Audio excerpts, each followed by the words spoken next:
Soviet Ukraine ১৯৮৬ সালের এক বসন্তের রাত চেরনোবিল পারমাণবিক বিদ্যুৎ কেন্দ্রের ৪ নম্বর রিঅ্যাক্টরে চলছিল সেফটি টেস্ট। যদি কখনো কেন্দ্রের বাইরে বিদ্যুৎ সংযোগ বিচ্ছিন্ন হয়ে পড়ে, তখন জেনারেটর চালু হওয়ার আগ পর্যন্ত টারবাইনগুলো কি কুলিং পাম্প সচল রাখতে পারবে? সে প্রশ্নেরই উত্তর খুঁজছিলেন ইঞ্জিনিয়াররা। কিন্তু ২৬ এপ্রিল রিঅ্যাক্টরে বিদ্যুৎ উৎপাদন মারাত্মকভাবে কমতে থাকে। পরিস্থিতি সামলাতে কন্ট্রোল রডগুলোকে অনেকটা বাইরে টেনে আনা হয়। তাতে কাজ হয়নি, তবুও পরীক্ষা চালিয়ে যেতে নির্দেশ দেন ডেপুটি চিফ ইঞ্জিনিয়ার। অবশেষে রাত ১:২৩ শাটডাউনের সিদ্ধান্ত নেন শিফট ফোরম্যান। জরুরি বাটনে চাপ দিতেই রিঅ্যাক্টর থেমে যাওয়ার কথা, কিন্তু সোভিয়েত আরএমবিকে রিঅ্যাক্টরের ডিজাইনে কিছু ত্রুটি ছিল। কন্ট্রোল রডের ডগায় নিউট্রন শোষক পদার্থ থাকলেও ওপরের অংশে ছিল গ্রাফাইট। শাটডাউন বাটন চেপে যখন সবগুলো রড একসঙ্গে নামানো হয়, রিঅ্যাক্টর বন্ধ হওয়ার বদলে উল্টো মুহূর্তের জন্য বিপজ্জনকভাবে বেড়ে যায় বিক্রিয়ার গতি। আর অতটুকুই ছিল যথেষ্ট। চেরনোবিলের রিঅ্যাক্টর যখন প্রায় নিয়ন্ত্রণের বাইরে, ঠিক তখন বাটনে চাপ দেওয়ার সঙ্গে সঙ্গে যেন নেমে এলো নরক। পরপর বিকট দুটি বিস্ফোরণ, উড়ে গেল হাজার টন ওজনের ইস্পাতের আবরণ, পুরোপুরি উন্মুক্ত হয়ে পড়ল পারমাণবিক রিঅ্যাক্টর। বিস্ফোরণের ঘটনায় সেখানেই নিহত হন একজন। কয়েক ঘন্টা পর মস্কোর এক হাসপাতালে তেজস্ক্রিয় বিষক্রিয়ায় মারা যান শিফট ফোরম্যান আলেকজান্ডার আকিমভ। মৃত্যুর আগে তিনি বারবার বলছিলেন, আমি সবই ঠিকঠাক করেছিলাম। মিথ্যা বলেননি তিনি, তবে সমস্যা অন্যখানে। ৩ বছর আগে আরেক বিদ্যুৎ কেন্দ্রে একই ত্রুটি ধরা পড়েছিল, কিন্তু সেটাকে ফাইল চাপা দেওয়া হয়। ঝুঁকির কথা জানতো না চেরনোবিল কন্ট্রোল রুম। জ্বলন্ত রিঅ্যাক্টর থেকে মাত্র ৪ কিলোমিটার দূরে ৫০,০০০ মানুষের শহর প্রিপিয়াত। অথচ বিস্ফোরণের পর ৩৬ ঘন্টা পর্যন্ত সেখানকার মানুষকে সরিয়ে নিতে কাজ শুরু করেনি কর্তৃপক্ষ। শহরের বাসিন্দাদের বলা হয়েছিল মাত্র ৩ দিনের জন্য এলাকা ছাড়তে, কিন্তু প্রিপিয়াতে তাদের আর কখনো ফেরা হয়নি। বিস্ফোরণ ও অগ্নিকাণ্ডে রিঅ্যাক্টর কোরের অন্তত ৫% তেজস্ক্রিয়তা পরিবেশে ছড়িয়ে পড়েছিল, পৌঁছে গিয়েছিল ইউরোপের বহু দেশ পর্যন্ত। সোভিয়েত সরকার এত বড় ঘটনাও চাপা দেওয়ার চেষ্টা করেছিল, তবু সামান্য এক জুতা থেকে চেরনোবিলের কথা জেনে ফেলে গোটা বিশ্ব। প্রথম খেয়াল করে সুইডেন। ২৮ এপ্রিল সকালে স্টকহোমের উত্তরে থোর্সবার্গ পারমাণবিক বিদ্যুৎ কেন্দ্রে রেডিয়েশন মনিটরের পাশ দিয়ে যাচ্ছিলেন রসায়নবিদ ক্লিফ রবিনসন। তখনই তীব্র স্বরে বেজে ওঠে মনিটর। পাশের সহকর্মীর জুতা পরীক্ষা করে পান ভয়াবহ তেজস্ক্রিয়তার খোঁজ। এদিকে সোভিয়েত সরকার আরও ২ দিন রাগঢাক চালিয়ে যায়। প্রেসিডেন্ট গর্বাচেভ তার উপদেষ্টাদের বলে, জনগণকে যাতে বলা হয় কেন্দ্রটি মেরামত করা হচ্ছে। ৩টি আলাদা প্রেস রিলিজের খসড়া তৈরি করা হয়, সোভিয়েত নাগরিকদের জন্য, মিত্র রাষ্ট্রগুলোর জন্য এবং পশ্চিমা বিশ্বের জন্য।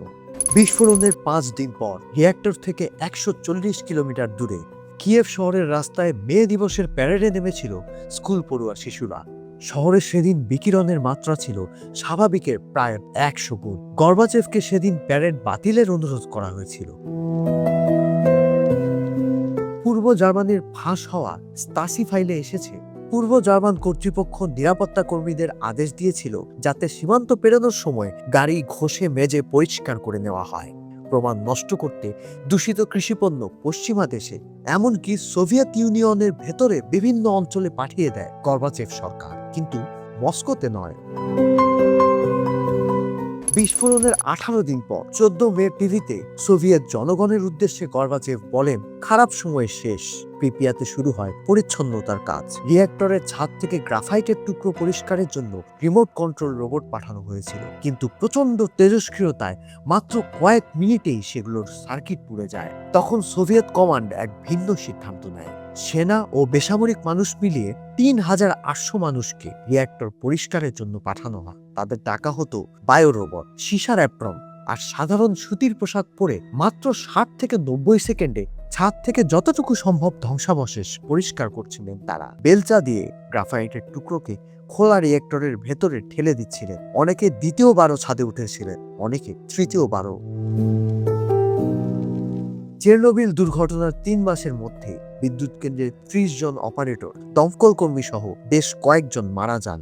পরিচ্ছন্নতা কাজে যুক্ত অন্তত 134 জনের শরীরে অ্যাকিউট রেডিয়েশন সিনড্রোম ধরা পড়ে, যার মধ্যে 28 জনের মৃত্যু হয়। 1987 সাল থেকে 2004 সালের মধ্যে মারা যান আরও 19 কর্মী। তবে সেটা তেজস্ক্রিয়তার প্রভাবে হয়েছিল কিনা সেটা নিশ্চিত নয়। চেরনোবিলের বাইরে খুব একটা অসুস্থতার খবর মেলেনি, তবে এই অঞ্চলে শিশুদের থাইরয়েড ক্যান্সারের পেছনে তেজস্ক্রিয় আয়োডিনের ভূমিকা থাকতে পারে বলে মনে করা হয়। চেরনোবিলের ঘটনায় তদন্তের সময় ভিয়েনায় আন্তর্জাতিক পরমাণু শক্তি সংস্থায় প্রকাশ্যে অপারেটরদের দোষারোপ করেছিলেন বিজ্ঞানী ভ্যালেরি লেগাসভ। তার মৃত্যু হয়েছিল মস্কোতে অ্যাপার্টমেন্টের সিঁড়িতে গলায় দড়ি দিয়ে চেরনোবিল দুর্ঘটনার দ্বিতীয় বার্ষিকী। মৃত্যুর আগে ক্যাসেটে কিছু কথা রেকর্ড করেছিলেন লেগাসভ। বলেছিলেন, কারো একার কোনো ভুলের কারণে এই বিপর্যয় ঘটেনি। এ ছিল কয়েক দশকের প্রাতিষ্ঠানিক পতনের চরম ফলাফল। আর গর্বাচেভ পরে বলেছিলেন, সোভিয়েত ইউনিয়নের পতনের ক্ষেত্রে তার সংস্কার কর্মসূচির চেয়ে বেশি ভূমিকা রেখেছিল চেরনোবিলের এই ভয়াবহ দুর্ঘটনা। প্রিপিয়াতের কিছু জায়গায় আজও বিস্ময়কর মাত্রায় তেজস্ক্রিয়তার খোঁজ মেলে। জনমানবহীন সেই নিষিদ্ধ অঞ্চল এখন ফিরেছে প্রকৃতির দখলে। ফিরেছে বন্য শুয়োর, চড়ে বেড়াচ্ছে বিলুপ্ত প্রায় প্রজওয়ালস্কি ঘোড়া। আশেপাশের এলাকার তুলনায় এখানে নেকড়ের সংখ্যা 7 গুণ বেশি। প্রায় 1 শতাব্দী আগে হারিয়ে যাওয়া প্রজাতির ভালুক, ছোট লেজের বনবিড়াল, লিংস, বিশাল আকারের হরিণ, মুজ, বিভিন্ন জাতের ঈগল আশ্রয় খুঁজে নিয়েছে এখানে। জীবনের অপ্রতিরোধ্য বিকাশ ঘটেছে এই ধ্বংসাবশেষের কেন্দ্রেও। পৃথিবীর অন্যতম তেজস্ক্রিয় ভবনের ভেতরের দেয়ালে অদ্ভুত এক ছত্রাক খুঁজে পেয়েছেন বিজ্ঞানীরা, যা কিনা বেঁচে থাকে তেজস্ক্রিয়তায় ভর করে। কিন্তু মানুষ কি আর 20,000 বছরেও ফিরতে পারবে এখানে, নাকি মানুষের অবহেলার চরম পরিণতির এক দৃষ্টান্ত হয়ে এভাবেই শত শত বছর ধরে বিরান করে থাকবে চেরনোবিল?